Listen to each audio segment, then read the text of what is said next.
Picture this. You're snapping a selfie under the Eiffel Tower, swinging by our very own White House, and then casually dropping by the Great Sphinx of Giza, all in a single afternoon without ever leaving Asia. Sounds like a total fever dream, right? Welcome to China's wildest copycat architecture era, where billions of dollars were literally thrown around to clone Western landmarks. We're talking billion-dollar ghost towns and full-blown diplomatic nightmares. Let's dive right into it. Craving that romantic Parisian vibe, but don't want to miss out on some killer Asian street food? Don't worry, the masterminds over in China are going to help you kill two birds with one stone. Say hello to Tianduchang, aka the Paris of the East. Located in Hangzhou, this massive mega project burned through a whopping $1 billion. Yeah, you heard that right. That's enough cash to build a brand new NFL stadium. They literally copy-pasted the Champs-Élysées, the intricately sculpted fountains, and of course, a 354-foot clone of the Eiffel Tower, about a third the size of the real deal. The original game plan? Lure in the wealthy elites who wanted to live the European dream right in their own backyard. But let's be real. Reality sometimes hits you like a ton of bricks. By 2010, this mega project was a massive flop. This sprawling city had a measly 10,000 residents, leaving those grand boulevards looking like a straight-up Wild West ghost town. The sight of locals casually planting veggies or hanging their laundry out to dry right under the Eiffel Tower was so surreal you'd think you walked onto the set of a Hollywood post-apocalyptic movie. Western media at the time jumped all over it, absolutely roasting the place and dubbing it a dead project. But hold your horses. Fast forward to today, and we've got an insane plot twist. The ghost town era is officially dead, thanks to a little magic called urban planning. When Metro Line 3 hooked this place directly to downtown in 2022, the population absolutely exploded. Those once abandoned apartments, now they're packed to the rafters. And the best part? Instead of sipping espresso and munching on croissants like you would in France, you'll catch locals casually slamming down cold beers and spicy barbecue skewers right under the fake Eiffel Tower.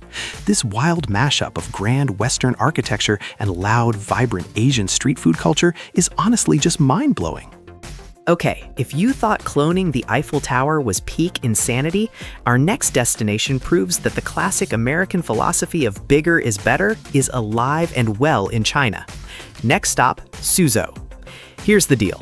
The original tower bridge in London rocks two iconic towers, but contractors in China took one look at it and said, "Two towers? Come on, make it double, buddy." And boom, a knockoff tower bridge is born, flexing four massive pillars.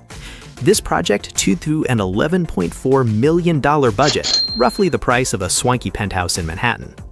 This massive bridge spans 150 feet wide, with each tower standing over 130 feet tall, looming right over the Yuanhetan River. But the second it opened, it caught an absolute ton of flack from critics.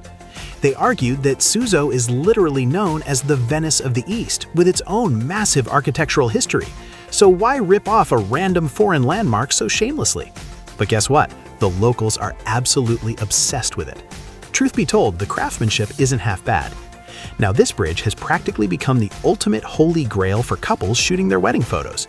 Just strike a pose out here, let the photographers work their Photoshop magic, and bam, you've got a premium European vibe photo album without spending a single dime on airfare. Fake it till you make it, right? Alright, knocking off a bridge or a tower is one thing, but cloning the ultimate symbol of power from another global superpower, now that is an absolute power move. Damn! Let's head to the outskirts of Beijing. Welcome to Mento-Go District. This place spans about 500 square miles, which is roughly the size of our very own Los Angeles, but the population is a measly 270,000 people. Now, pretend you're a local government boss around here. How exactly do you flex your authority?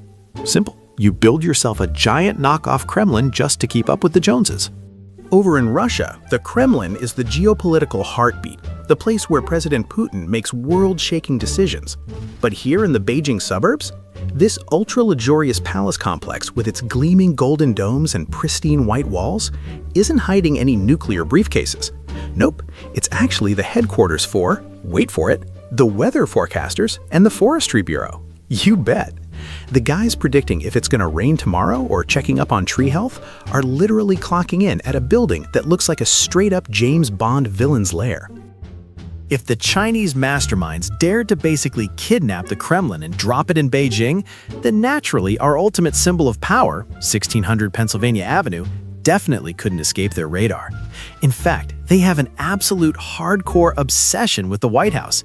They didn't just copy it once, they copied it multiple times, with each version getting way more extra than the last. Back in 2013, over in Shaoxing, Zhejiang province, an insanely rich tycoon decided to build himself a private mansion exactly like the White House. It sat unapologetically right in the middle of a residential area, spanning over 91 acres. But it looks like this American dream was a little short-lived. Barely a year later, local authorities rolled up with the bulldozers, knocked on the door, and flattened the whole thing for illegal construction. But the love for the White House? That spirit never dies. A university over in Henan province, Henan Agricultural University, decided to design a building that's basically a carbon copy of the real thing. Crazy, right?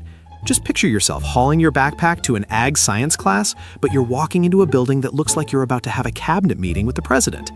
And the absolute final boss of this flexing is a hotel in Guizhou, the Guizhou White House. This isn't just some hollow mock-up, it's an actual legit luxury hotel owned by the Accor Group. We're talking 64 VIP suites, 2 massive grand halls, and every over-the-top amenity you can think of, all wrapped up in an architectural shell that's a dead ringer for our White House. If you've ever been curious about what it's like to sleep in the Oval Office, but really don't want to deal with being a politician, well, book a flight to Guizhou. All right, knocking off a bridge won't get you sued in international court, but cloning an actual ancient wonder of the world? Oh boy, that's when things turn into a full-blown diplomatic drama.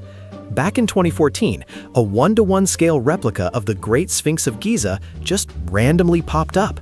But instead of sitting in a vast desert, it was parked right in the middle of a cornfield in Hebei province. This thing was absolutely massive, 65 feet tall and nearly 200 feet long. When these photos went viral online, the Egyptian government hit the roof. They immediately filed a complaint with UNESCO, calling it a straight-up insult to their heritage. The park director at the time quickly tried to do damage control with an excuse that sounds way too familiar. Hey, chill out guys, it's just a movie set. We'll tear it down as soon as we're done filming.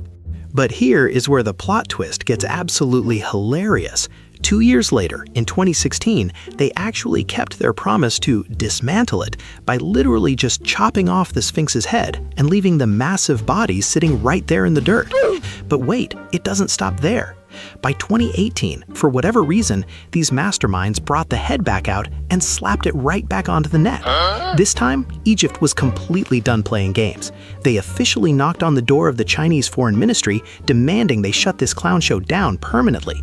You could easily say this is the most expensive and clunkiest game of Mr. Potato Head in human history. Now, you're probably wondering, are they still building these crazy knockoff landmarks today? The answer is a big fat no. Back in 2021, the government officially pulled the plug on the whole copycat era with a strict ban on plagiarized and bizarre architecture. They realized that a country with thousands of years of deep-rooted history doesn't exactly need to borrow someone else's blueprints to flex. Nowadays, their skylines are packed with ultra-modern, original skyscrapers straight out of a sci-fi movie. The era of fake Paris and headless sphinxes has officially come to an end. So what do you think? If you had $1 billion burning a hole in your pocket, would you clone your favorite city or build something completely new from scratch? Let me know down in the comments.